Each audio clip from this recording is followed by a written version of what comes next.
Belvédère.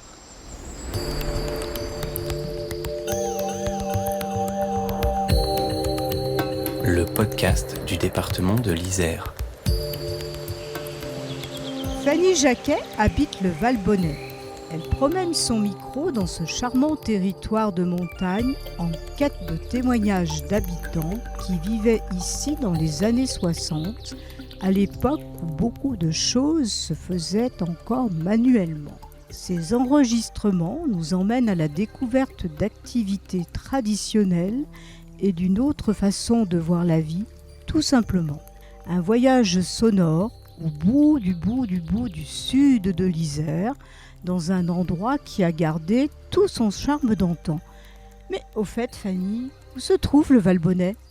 Donc le Valbonnais, c'est un territoire montagneux qui se trouve entre Grenoble et Gap et au-dessus de la Mure. Et c'est une vallée qui tient son nom de la Bonne, le torrent de montagne qui coule dans cette vallée et qui irrigue la vallée du Valbonnais. C'est un bassin versant, donc ça recueille aussi l'eau d'une région qui s'appelle la Malsane. En haut, on a le col d'Ornon. À droite, si on regarde la vallée, on a aussi le Val-Jouffray. Donc quand on parle de Valbonnais, on parle de la vallée de la Bonne et de la Malsane. Il n'y a pas beaucoup de villages, il y en a 4 ou 5. Il y a Valbonnais qui est le gros bourg central. Et puis après, il y a quelques petits villages au-dessus. C'est le territoire à la lisière du parc des Écrins, à plein d'endroits. Il y a des petits panneaux bleu, blanc, rouge qui montrent que c'est la limite du parc. Il y a beaucoup de sommets à 3000 mètres d'altitude. Même au-dessus de Valbonnais, il y a aussi le Coireau qui a pratiquement 3000 mètres. Donc on a les rivières, on a un petit plan d'eau à Valbonnais. Et puis il y a aussi des canaux un peu partout dans la vallée. Il y a ce lien entre les montagnes et l'eau qui a été une nécessité pour cette vallée parce qu'en fait, pendant longtemps, on ne pouvait rien faire pousser sans utiliser ces canaux d'irrigation. Le premier qu'on connaît, il existe depuis le XIVe siècle. Donc, il y a vraiment tout un travail qui a été fait pour que cette agriculture puisse exister à ces altitudes avec ce type de terre qui n'est pas une terre très riche. Alors Fanny, pourquoi vous êtes-vous installée dans le Valbonnais ? Qui recherchiez-vous ? Je suis venue dans le Valbonnais par goût. J'habitais dans le Trièves pendant 8 ans. Et c'est vrai que je trouvais que les paysages construits ou paysages naturels que je voyais dans le Valbonnais étaient beaucoup plus sauvages. Ouais, moi, j'ai été attirée par la vie de ces paysans pendant des siècles. En fait, ils ont tassé des cailloux, ils ont fait des murs en pierre sèche, ils ont construit des maisons de colporteurs qui ont chaque année où tous les 10 ans se sont agrandis. Il y a une empreinte du patrimoine construit, en tout cas, qui est assez interpellante. Moi, je suis historienne à la base et donc vraiment, ça m'a interpellée, cette façon de voir l'empreinte de l'histoire sur le territoire. On voit des restes de quelque chose qui s'est passé il y a 100 ans, 200 ans, 300 ans. Comme c'est vraiment des territoires compliqués avec beaucoup de pentes, peu d'accès, ça fait que les gens, même quand il y a eu les premiers moteurs à explosion, les premiers tracteurs et tout ça, pendant très longtemps, ils ont continué à tout faire à la main. Et ça veut dire qu'encore dans les années 50, 60, il y avait vraiment pas mal de gens qui vivaient comme au 19e siècle, qui cultivaient le foin en altitude, qui le redescendaient à pied, sur des luges, avec des ânes, plein de maisons qui n'avaient pas l'eau chaude, pas de WC. À ce moment-là, il y avait quand même beaucoup de vie. Dans cette région, les villages étaient quand même, jusque dans les années 60, habités. Il y avait encore un maréchal ferrant, il y avait des restaurants, des cafés, il y avait des autocars qui venaient tous les jours. Il y avait les écoles qui étaient toutes pleines. Il y avait les enfants qui étaient là, alors qu'aujourd'hui, la plupart des écoles, elles ont fermé. Et j'ai récolté des témoignages de gens qui racontent justement comment c'était ces années-là. Mon idée, c'était de redonner vie à ces villages grâce à des montages sonores. Il y avait des mineurs aussi, il y avait des colporteurs. Je suis arrivée dans le territoire aussi grâce à ce travail qui est fait par Mémoire battante sur la scie battante des Ségouins, là, dans le Val-Jouffray. J'ai découvert qu'il y avait tous ces bénévoles là, qui travaillaient à refaire tourner cette scie à eau.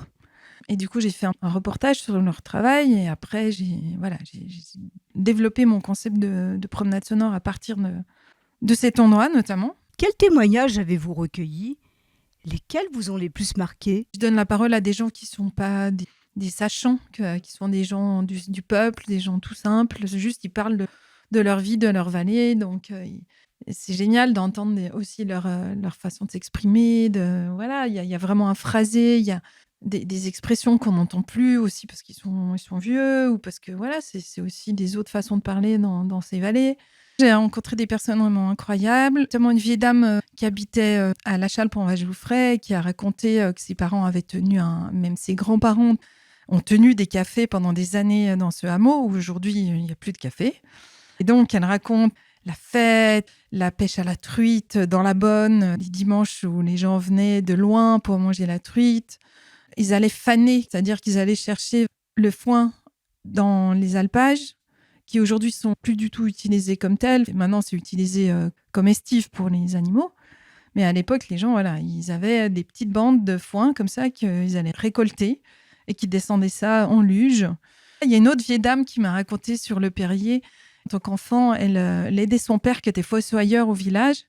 Et elle raconte dans le podcast avoir aidé son père à vider les tombes qu'il creusait à la main. Elle était au fond de la fosse, elle avait un petit panier pour remonter la terre. Elle avait 14 ans, c'était à la fin de la guerre.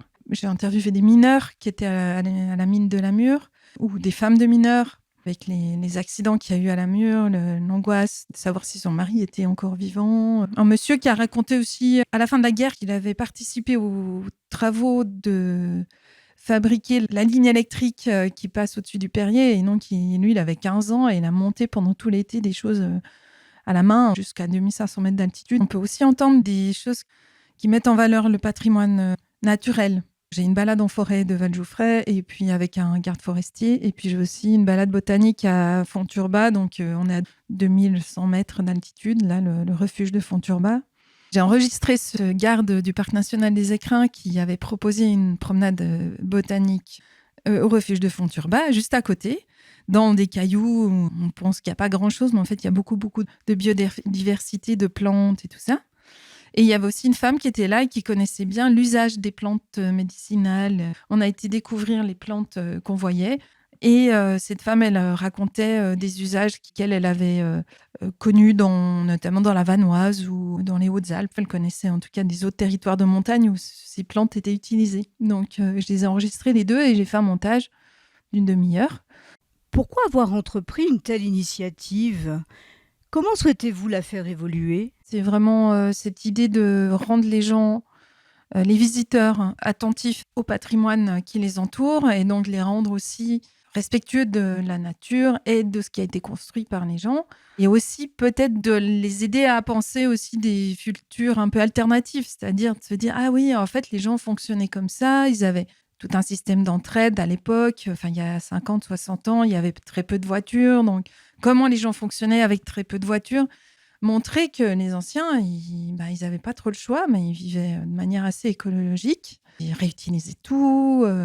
Voilà, il y avait quand même plein de savoir-faire et d'idées qui étaient géniales. Et donc ça, j'avais vraiment envie de le montrer.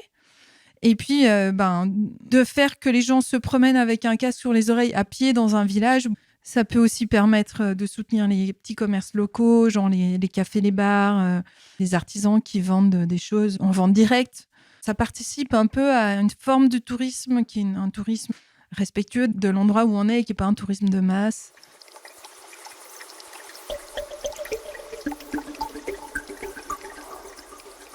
Il va y avoir des propositions où ce sera couplé avec des ateliers d'écriture, avec des projections, avec des discussions. C'est quand même l'idée de redonner du sens, de faire que les gens se parlent, même les gens de la vallée en fait, qui se rencontrent, qui se parlent, qui se réécoutent, qui entendent leurs voisins, qui aient envie de faire des choses ensemble pour leur propre vallée. C'est pas juste pour les touristes, c'est un peu pour tout le monde. Alors Fanny, dernière question, votre belvédère en Isère.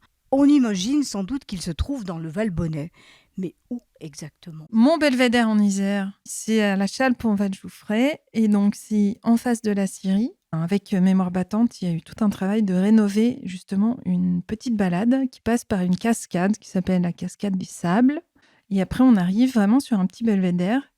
La promenade s'appelle la promenade du C, S-A-Y. Et en fait, voilà, c'est un endroit super joli, hyper accessible, qui est en face de la scie battante des Ségouins.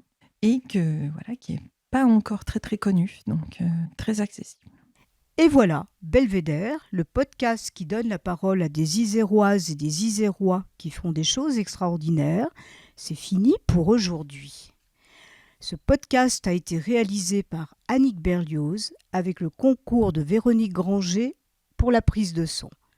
Le mixage est signé Émilie Vadel du studio Scadi & Co et la musique Denis Morin de Vague Imaginaire. Si vous avez aimé, vous pouvez retrouver tous nos épisodes sur vos plateformes de podcast préférées. Belvédère.